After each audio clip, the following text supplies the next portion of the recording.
미국 텍사스주 샌안토니오. 오늘 사건은 014-20621번 수감자의 이야기입니다. 자기 자신을 멈추고 싶어도 도저히 멈출 수가 없었던 범인. 이 범인의 머릿속 생각들이 어떻게 망상으로 변해가는지 그 소름 돋는 과정을 잘 들어주세요. 실제 범죄 사건, 스릴러 영화, 추리소설 줄거리를 이야기해드리는 알고 싶은 이야기 제2 채널입니다. 좋아요, 구독, 댓글은 큰 힘이 됩니다. 그럼 오늘의 이야기 시작하겠습니다. 루벤 하라미오라는 한 남자가 있었습니다. 그의 어린 시절은 아주 불안정했어요.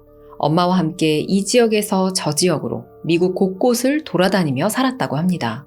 어떤 이유에선지 하라미오의 아빠는 하라미오와 그의 엄마가 있는 곳을 알아낼 때마다 잠깐씩 그들의 앞에 나타났었다고 해요. 그러니까 제대로 안정적인 양육이나 보살핌을 받지 못한 거죠. 하라미오는 어디에서도 정착하지 못하는 떠돌이 신세로 지내느라 딱히 친구라고 할 만한 사람도 없었습니다. 이사가는 동네나 도시마다 왕따를 당했고 그런 식으로 자꾸 따돌림을 당하다 보니까 점점 그냥 혼자 있게 됐어요. 하라미오는 나중에 커서 내 집에서 아내랑 자식들이랑 오손도손 살면서 식구들 먹여 살리는 게 꿈이었다고 합니다. 성인이 되어 하라미오는 가끔씩 여자들을 사귀긴 했지만 대부분의 경우 하필 사귀던 여자가 하라미오의 친구랑 눈이 맞는다거나 아니면 하라미오의 형제랑 바람이 난다거나 하는 식으로 막장으로 끝이 났어요. 그러다 보니까 점점 더 여자들을 믿지 못하게 됐죠. 2001년 하라미오는 29살이 됐어요. 그는 텍사스주 샌안토니오의 모닝사이드 매너라는 요양원에서 일을 하게 됩니다. 하라미오 자신의 말에 의하면 이 요양원에서 근무할 때 여기서 같이 일하는 여자들한테 꽤나 인기가 많았다고 해요. 여자들이 다 나랑 사귀고 싶어서 난리였다 라고 얘기를 하는데 글쎄요 이게 팩트인지 그의 허세인지는 확인이 불가능하긴 합니다. 어쨌든 간에 하라미오는 여자 동료들 사이에서 인기가 좀 있었음에도 불구하고 너무나 우유부단하고 소심해서 그중에 어떤 여자랑 사귀어야 될지 정하지를 못했대요. 하라미오를 좋아했던 동료 중에는 45세의 간호사 마리아라는 여자도 있었습니다. 하라미오가 여자들 사이에서 눈치를 보며 이러지도 저러지도 못하고 있는 사이 마리아가 그에게 적극적으로 들이대기 시작했어요. 그러나 하라미오는 딱히 그녀에게 관심이 없었습니다. 좀 전에 말씀드렸던 이들의 나이 기억하시죠? 당시 하라미오는 29살, 마리아는 45살이었잖아요. 하라미오는 이 전까지 주로 한 18살에서 24살, 요 나이 때 여자들하고 주로 사귀었다고 합니다. 24살 이상하고는 안 만나봤대요. 나이만 가지고 딱 잘라 말하긴 그렇습니다만 그래도 45살 여성한테 끌리기는 조금 어려웠겠죠. 하지만 그 즈음에는 이 하라미오가 유독 외로웠었고 딱히 대화를 할 사람도 없었다고 합니다. 하라미오는 마리아를 알게 되면서 그녀에게 고민을 털어놓게 됐고 서로 이렇게 얘기를 나누다 보니까 꽤나 가까워져서 이때부터는 슬쩍슬쩍 손도 잡고 키스도 하고 그러다가 결국 사귀게 돼요. 이 두 사람의 나이 차는 사실 둘 다 성인이니까 이 둘만 괜찮으면 상관이 없는 거였는데 큰 문제가 하나 있었습니다. 바로 마리아가 유부녀라는 사실이었어요. 하라미오를 만나기 시작할 당시 마리아는 결혼 18년 차였다고 합니다. 마리아의 결혼 생활은 순탄치가 않았다고 해요. 그래서 그녀도 더욱 하라미오한테 적극적으로 대시를 하게 됐던 거죠. 하라미오가 마리아한테 고민 상담을 할 때 이 마리아도 하라미오한테 자기 이야기를 털어놓으면서 점점 서로 의지를 하게 됐다고 합니다. 마리아는 하라미오랑 그렇게 편하게 이야기를 나누는 시간들이 너무 좋았대요. 결혼 생활에 질력머리가 났던 그녀에게 하라미오는 자상하고 다정다감한 매력 있는 남자로 느껴집니다. 어느새 마리아는 자신보다 17살이나 어린 하라미오를 정말로 사랑하게 돼버렸고 내 남자로 만들고 싶다라는 생각까지 하게 됐어요. 이 두 사람이 점점 선을 넘어가고 있죠. 그렇게 몇 달이 지나고 마리아는 남편과 헤어지기로 결심을 합니다. 18년간의 결혼 생활을 단 몇 달 만에 정리해버려야겠다라는 생각을 한 거예요. 마리아는 이혼을 감행하고는 2001년 7월 자신의 남편과 성인이 된 3명의 자녀를 떠나서 하라미오의 집으로 찾아갑니다. 그리고 하라미오에게 말해요. 나 남편이랑 이혼했고 서류 절차도 다 끝냈어. 하라미오가 그런 그녀를 보며 왜 이혼한 거야? 라고 묻자 마리아의 대답.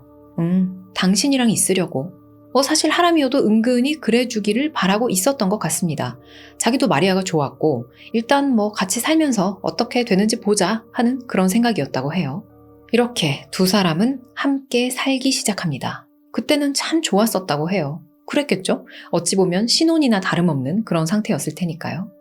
하라미오는 마리아에게 로맨틱한 선물을 자주 했고 마리아는 한껏 사랑받는 기분을 느끼면서 새로운 삶을 만끽했습니다. 유부녀를 좋아한다는 놈이나 이놈과 살겠다고 중년의 나이에 이혼을 한 여자나 비슷비슷하다고 볼 수 있지만 이 둘의 큰 차이가 한 가지 있었는데요.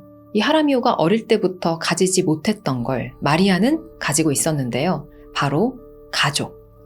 하라미오는 어떻게 살든 주변에서 뭐라고 할 사람이 없었습니다. 거의 그냥 사실상 가족이 없다고 봐도 무방할 그럴 상태였죠. 하지만 마리아한테는 부모님도 있고 성인이 된 3명의 자녀도 있었어요. 마리아의 가족들이 하라미오를 어떻게 생각했을까요? 이제라도 마리아가 제 짝을 찾아가서 다행이다, 좋다, 젊은 남자 만난 거 축하해, 행복해, 그랬을까요? 그랬을 리가 없죠. 둘이서 살림을 합친 뒤에 마리아는 하라미오를 자기 가족들한테 데려가서 만나게 하는데요. 가족들이 하라미오를 전혀 안 반기는 거예요. 마리아의 부모는 하라미오가 자기 딸에 비해서 너무 많이 어리다면서 자네 나이 또래에 맞는 사람을 찾게나 이렇게 말을 하기도 합니다. 어찌 보면 당연한 반응이죠. 이 마리아의 딸 베로니카도 같은 생각이었어요. 그녀는 처음 하라미오를 딱 봤을 때 말수가 적고 좀 내성적인 분이구나 하고 성격을 단번에 파악합니다. 베로니카는 엄마 마리아가 워낙 젊게 사는 사람이란 건 알았지만 17살이나 어린 남자를 만날 정도인 줄은 몰랐어요. 엄마는 본인이 하라미오를 사랑하는 거라고 믿고 있더라고요. 둘이 천생연분이라고 생각하고 계셨어요. 이 베로니카가 당시의 상황을 회상하며 한 말입니다. 사실 베로니카가 보기에는 둘이서 천생연분 연인이라기보단 그냥 엄마와 아들 같아 보였대요. 하라미오한테 마리아는 연인 겸 엄마였고 마리아한테는 하라미오가 남자친구 겸 아들 같은 그런 존재였죠. 실제로 베로니카가 보니까 하라미오가 늘 무슨 어린애 마냥 마리아를 졸졸 따라다니더랍니다. 또 마리아는 그런 하라미오를 늘 자식 돌보듯이 챙겼고요. 베로니카는 진짜 마리아의 자식이니까 엄마가 하는 걸 딱 보면 알겠죠. 저거 우리 엄마가 딱 우리한테 하는 행동인데? 이런 식으로. 딱 봐도 엄마 마리아는 오랜 결혼 생활에 지쳐서 여자로서 사랑받는 느낌, 관심받는다는 느낌에 목말라 있었고 호롤단신, 외로웠던 하라미오가 마리아에게 엄청난 관심을 막 쏟아주면서 이 두 사람이 서로 갈증을 충족시켜주고 있는 것 같았어요. 이렇게 마리아의 가족 모두가 자신에 대해서 굉장히 시니컬하게 생각하며 아무도 반겨주지 않았지만 하라미오는 어쨌든 자신의 오랜 꿈인 가족을 갖게 된 게 좀 기뻤나 봅니다. 별의별 일에 눈치 없이 다 끼고 싶어 했고 가끔은 좀 엉뚱한 소리들을 하기도 했어요. 마리아하고 하라미오 이 둘이서 살림을 합치고 얼마 안 있어서 마리아의 딸 베로니카가 첫 아이를 갖게 됐는데요. 그러니까 마리아한테는 손주가 생긴 거죠. 이걸 알게 됐을 때 하라미오가 마리아한테 이런 말을 합니다. 당신이랑 내가 손주 데려와서 같이 키우면 어떻겠냐고. 베로니카는 이 얘기를 전해 듣고 어이가 없었다고 해요. 말도 안 되는 일이죠. 아이 엄마인 베로니카 본인도 멀쩡하고 육아 능력도 있고 또 아이 아빠인 남자친구하고도 같이 살고 있었는데 왜 자기들이 낳은 딸을 부모님한테 주겠어요. 육아를 좀 도와주는 수준도 아니고. 어쨌거나 저쨌거나 맘에 썩 안 들긴 했지만 마리아와 하라미오는 이미 같이 살기로 결정을 내렸고 가족들은 그런 그녀를 그냥 내버려 둡니다. 하고 싶은 대로 하라고. 뭘 어쩌겠어요, 이 40대 여성을. 그렇게 한 4년 동안은 두 사람이 참 잘 지냅니다. 그런데 어느 날부턴가 이 두 사람 사이에 조금씩 변화가 생기기 시작해요. 마리아가 직장에서 퇴근을 해서 집으로 돌아왔는데 집에 자기 것이 아닌 다른 여자의 물건들이 있는 거예요. 누가 왔었어? 마리아가 이렇게 물어보면 하라미오는 친구가 왔다 갔어? 그냥 여자인 친구 이렇게 대답을 합니다. 하지만 마리아의 촉으로는 이거 아무래도 하라미오가 자기 몰래 바람을 피우는 것 같았어요. 친구가 오가는 것도 사실 하루 이틀이지 마리아가 나갔다 오기만 하면 여자 물건들이 보이는 일이 계속 반복됐습니다. 마리아는 점점 신경이 쓰이고 스트레스를 받다가 나중에는 크게 마음의 상처를 입었어요. 이혼하고 이놈하고 사랑하면서 살려고 왔더니만 네가 감히 날 배신해? 이런 생각이 듭니다. 하라미오는 절대 그런 게 아니라고 말을 했지만 마리아는 하라미오한테 딴 여자가 생겼고 우리 사이는 아마 잘 안 풀릴 거다 하는 결론을 이미 내렸어요. 하라미오는 이제 너를 떠나겠다라는 마리아의 말을 들었을 때 심장이 막 벌렁벌렁거리면서 그 자리에서 딱 죽고 싶은 심정이었다고 합니다. 마리아가 자기 인생의 희망이었는데 그걸 잃은 기분이었대요. 별의별 감정들이 다 몰려들더랍니다. 하지만 본인도 인정은 했어요. 뭐 따지자면 바람을 피우긴 했다라고. 하지만 마리아와 이야기를 하면서 좀 쌓인 감정들을 어떻게 풀지 상의를 하고 싶었다고 합니다. 자기가 잘못한 건 한 건데 그럼에도 불구하고 떠나지 말아달라 잡으려고 애를 썼던 모양이에요. 하지만 때는 이미 늦었습니다. 2003년 10월 마리아는 하라미오와 헤어지기로 결심을 하고 둘이서 살던 아파트에서 나오기로 합니다. 처음에 같이 살기 시작할 때 마리아가 자기 짐을 갖고 하라미오가 살던 집으로 들어갔었던 거니까 그냥 그 짐을 그대로 싸서 다시 갖고 나오기만 하면 됐어요. 마리아는 결심을 굳히고 나서 하라미오한테 헤어지자고 말을 합니다. 하라미오는 당신 왜 그래? 우리가 왜 그래야 돼? 하면서 나는 여전히 당신을 사랑해. 떠나지 마! 라고 막 빌면서 매달렸어요. 마리아는 이렇게 붙잡혀 있다가는 나 이 집에서 영영 못 나가겠다 하는 불길한 예감이 들어서 딸 베로니카와 자신의 언니한테 나 좀 데리러 와달라 라고 전화를 겁니다. 베로니카는 엄마의 전화를 받고 너무 반가웠어요. 드디어 우리 엄마가 하라미오랑 헤어지기로 결정을 했구나 하면서 알겠다고, 우리가 데리러 가겠다고, 당장 짐 챙겨서 그 집에서 나오자고 하고는 큰이모와 함께 엄마 마리아를 데리러 갑니다. 그리고 이들이 하라미오와 마리아가 함께 살고 있는 집에 도착을 했는데 분위기가 쎄했어요. 뭔가 심상치가 않습니다. 집에 들어가서 침실을 들여다봤더니 하라미오가 침대에 가만히 앉아 있었는데 손에 칼을 들고 있었어요.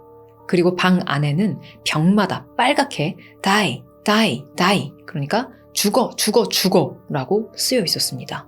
이거 뭘로 쓴 걸까요? 하라미오의 피로 쓴 겁니다. 누가 그런 걸까요? 하라미오 본인이 그랬어요.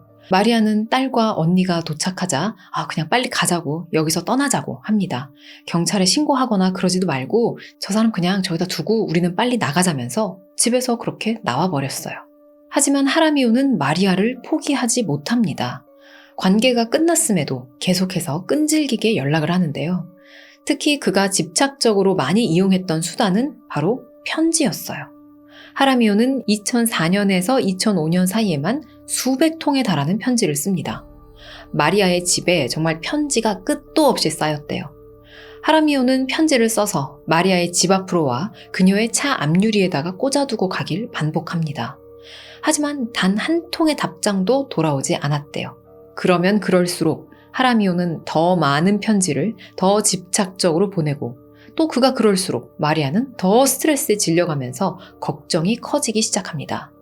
그리고 마리아가 이렇게 하라미오를 피하면 피할수록 그는 점점 미쳐가기 시작해요. 아니, 편지를 몇십 통도 아니고 수백 통을 썼다는데 과연 뭔 말을 그렇게 썼을까요? 하라미오가 편지마다 계속 반복하는 말이 있었는데요. 사랑해, 사랑한다고. 근데 넌 왜 내 마음을 몰라줘? 사랑한다니까? 근데 사실 마리아는 그의 마음을 모르는 게 아니고 알고는 있는데 원하지 않는 거였잖아요. 이게 스토커들이 항상 이런 식으로 생각을 한다고 하더라고요. 왜 내 마음을 몰라주냐고. 하라미오는 또 난 당신을 위해서 죽겠어.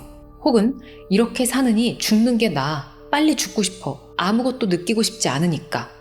이런 말들도 자주 반복을 하는데 자기 자신한테는 더 이상 잃을 게 없고 마리아를 되찾지 못할 바에는 죽어도 상관없다라는 어떤 절박한 심정의 표현으로 읽힙니다.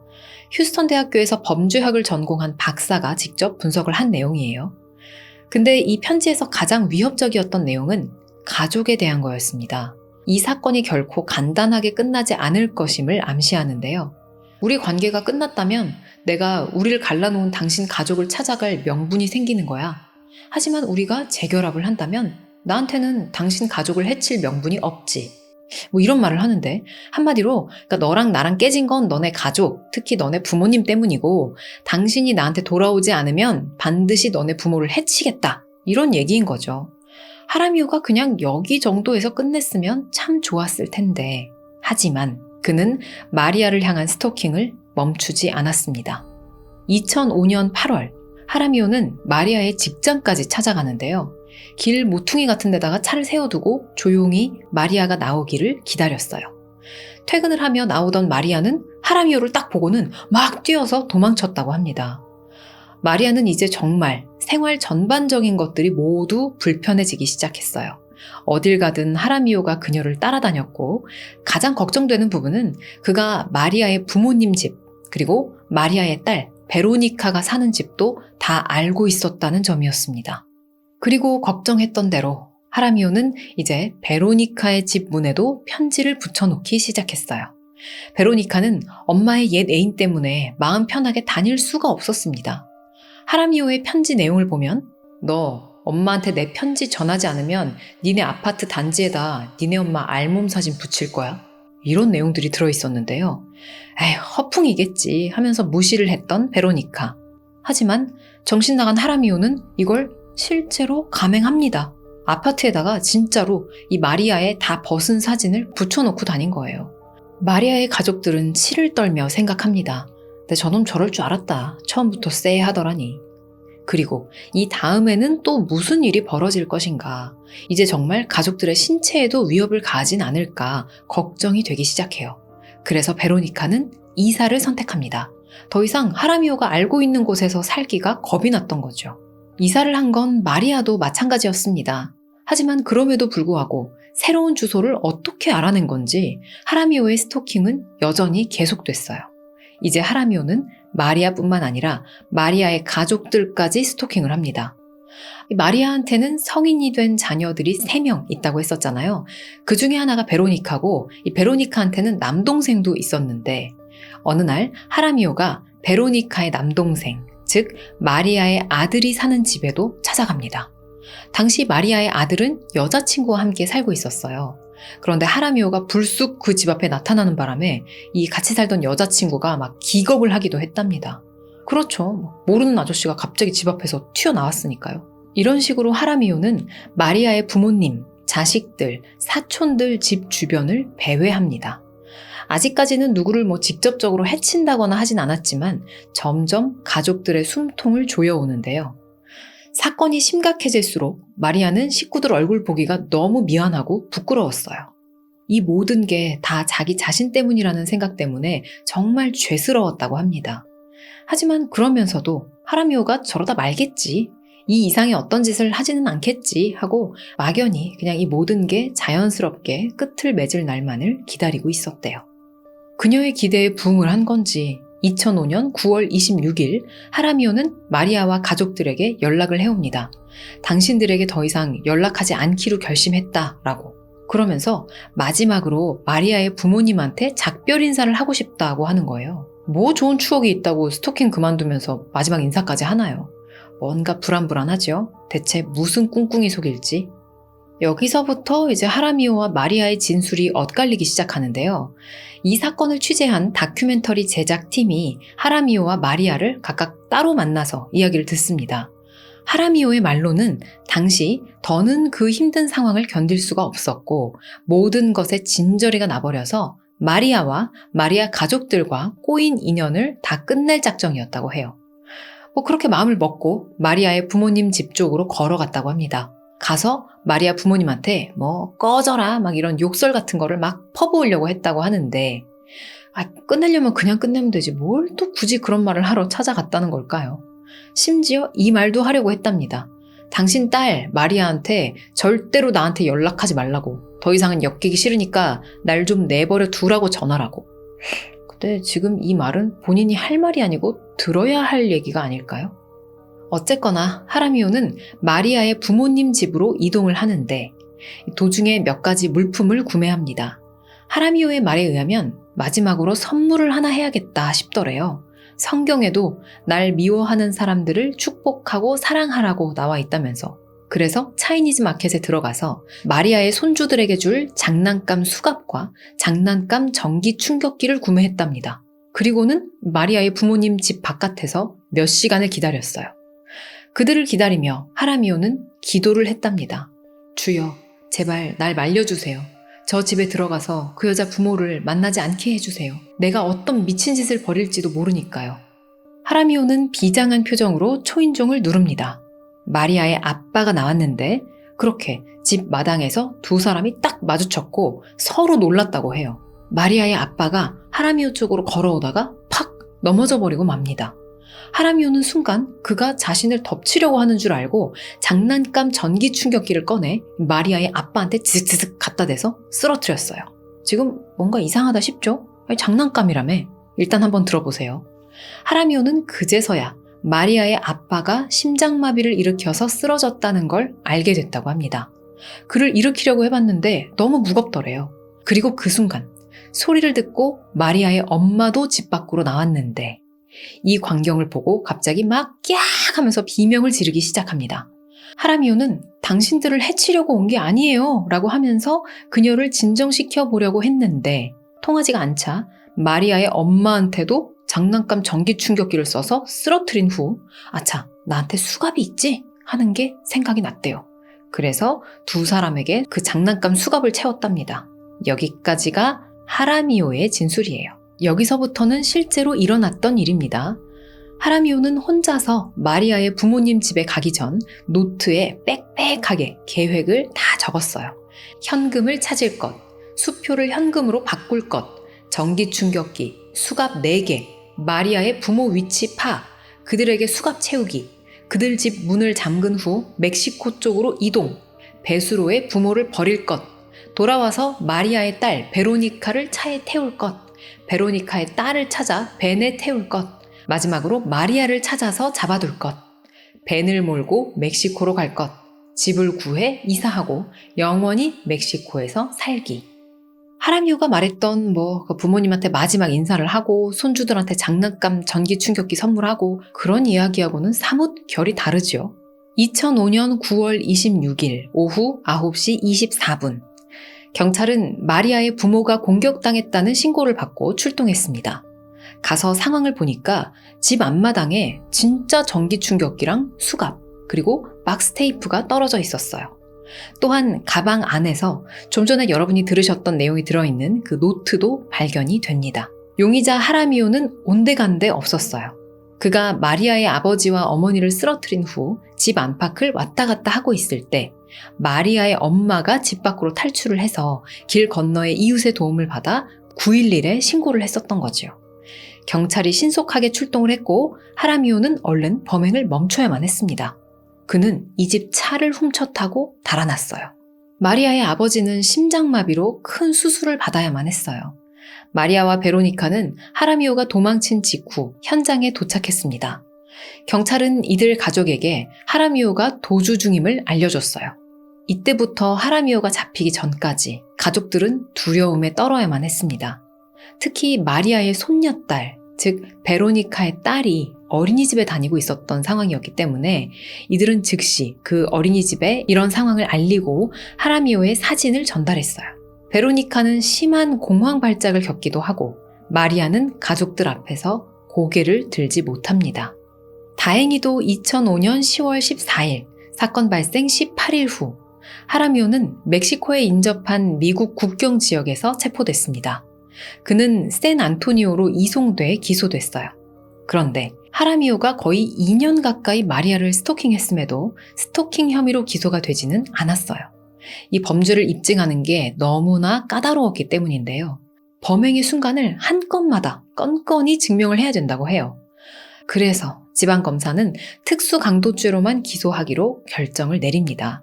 텍사스주에서는 3급 스토킹죄의 최대 징역형이 10년인데 반해 특수강도죄의 최대 징역은 99년이거든요. 모든 면에서 이 특수강도죄로 재판을 하는 게 더 나은 상황이긴 했습니다. 2007년 2월 5일 그는 특수강도죄로 재판을 받게 되는데요. 하라미오는 자신이 저지른 범죄에 대해서 그 어떤 책임도 인정하지 않았습니다. 이 재판에서 정확한 피해자는 마리아의 부모님이었지만 하라미오가 이런 짓을 저지르면서 궁극적으로 노린 건 마리아였잖아요. 그래서 마리아는 법정에 서서 하라미오에게 불리한 증언을 합니다. 그녀는 증인석에 앉아 증언을 하는 동안에 그동안 일어났던 일이 떠오르고 눈앞에 자신에게 트라우마를 안겨준 당사자가 있다는 사실이 무섭기도 해서 눈물을 멈출 수가 없었다고 해요. 배심원단에게 마리아의 증언이 어느 정도 효력을 발휘했고 또한 현장에 남겨져 있었던 강력한 증거들로 인해 하라미오는 유죄 판결을 받았습니다. 검찰이 구형한 징역 45년형이 선고됐어요. 이제 2050년이면 하라미오의 최대 형기인 45년이 끝나게 된대요. 그때가 되면 하라미오는 79세가 됩니다. 문제는 그에게 3년 뒤인 2028년부터 가석방 신청 자격이 주어진다는 건데요. 베로니카는 아직도 이 사건의 후유증에서 벗어나지 못했다며 그 사람이 나올 때를 생각하면 그냥 사라져버리고 싶다고 말합니다. 마리아 역시 그가 가석방 될까봐 겁이 나고 두려워서 가족들과 함께 가석방 심사위원회에 탄원서를 넣고 있다고 해요. 그가 다시 나오면 자기를 찾아와서 죽일 게 분명하다고 마리아는 확신하고 있습니다. 그리고 여러분, 이 이야기에서 말씀드렸던 마리아와 마리아의 딸 베로니카의 이름은 가명이에요. 가족의 신분을 감추고 신변을 보호하기 위해서 취재팀한테 특별히 요청한 부분이라고 합니다. 그리고 오늘 여러분이 들으셨던 하라미오의 모든 주장과 진술들은 이 다큐멘터리 취재팀이 그를 텍사스주 보몬트 마크 W 스타일스 유닛 교도소를 찾아가서 촬영해 온 거였습니다.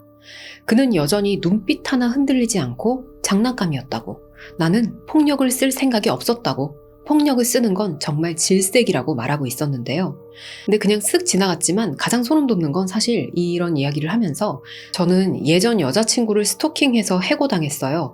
구 여친, 현 여친이라고 해도 되겠죠? 이렇게 말하는 부분이었습니다. 마리아의 사랑을 되찾겠다는 일념으로 망상에 사로잡혀 무려 5명을 납치하고 멕시코로 이주할 계획을 세운 하라미오. 이 다큐멘터리 촬영이 어느 정도 쭉 이어진 이후에 취재팀은 다시 한번 추가 질문을 하기 위해서 하라미오를 만나기 위해 교도소로 갑니다. 하라미오가 마지막으로 남긴 이야기들을 한번 정리해봤는데요. 몇 년 후 이 사람이 가석방 돼도 될지 여러분들이 한번 판단을 내려보시기 바랍니다. 깜빵에 들어온 지도 16년이 넘고 이제 17년이 다 됐어요. 시간도 많겠다. 내 생각이 어디가 틀려먹었는지 그런 걸 한번 생각해봤어요. 있잖아요. 내가 보기에는 누구나 스토커가 될 수 있어요. 상황만 맞아 떨어진다면요. 난 현실과 너무 동떨어져서 터무니없는 망상에 빠져들었었던 거죠. 여러분, 한 사람한테 감정을 100% 쏟는 건 엄청난 도박이에요. 이젠 알아요. 나처럼 누군가를 만나 고작 5년을 사귄 게 다라면 감정을 올인해서는 안 됐어요. 어쨌든 이제 와서 과거를 고칠 수는 없는 노릇이죠. 새 사람이 되려고 계속해서 노력하는 수밖에. 네, 오늘의 이야기는 여기까지입니다. 네, 여러분, 오늘의 이야기는 어떻게 들으셨나요? 좀 답답하기도 하고, 좀 이상하기도 하고, 징그럽기도 하고 그런 얘기였는데요. 여러분의 생각은 어떠신지, 이놈이 가석방 돼도 될지, 여러 가지 의견들 댓글에 남겨주시면 좋을 것 같고, 지난번 댓글에 이제 고양이 출연이 불편하다라고 하신 분이 계셨는데 그냥 고양이를 단순히 싫어해서 그러셨을 수도 있고 아니면은 왜 동물을 귀찮게 괴롭히냐? 혹시 그런 뜻이셨을까요? 어떤 이유에서였는지는 잘 모르겠지만 어쨌든 대다수의 분들이 좀 무서운 얘기, 심각한 얘기 들으시고 나서 좀 귀여운 고양이로 이렇게 환기를 할 수 있고 저도 우리 귀여운 고양이 자랑 한번 할 수 있는 그런 좋은 타이밍이라고 생각해서 쿠키 영상만큼은 사실 이야기 듣고 끄셔도 되고 보고 싶으신 분들만 보셔도 되니까 제가 하고 싶은 대로 하겠습니다. 올해에도 재밌는 이야기 많이 들려드릴게요. 여러분 새해 복 많이 받으세요. 감사합니다.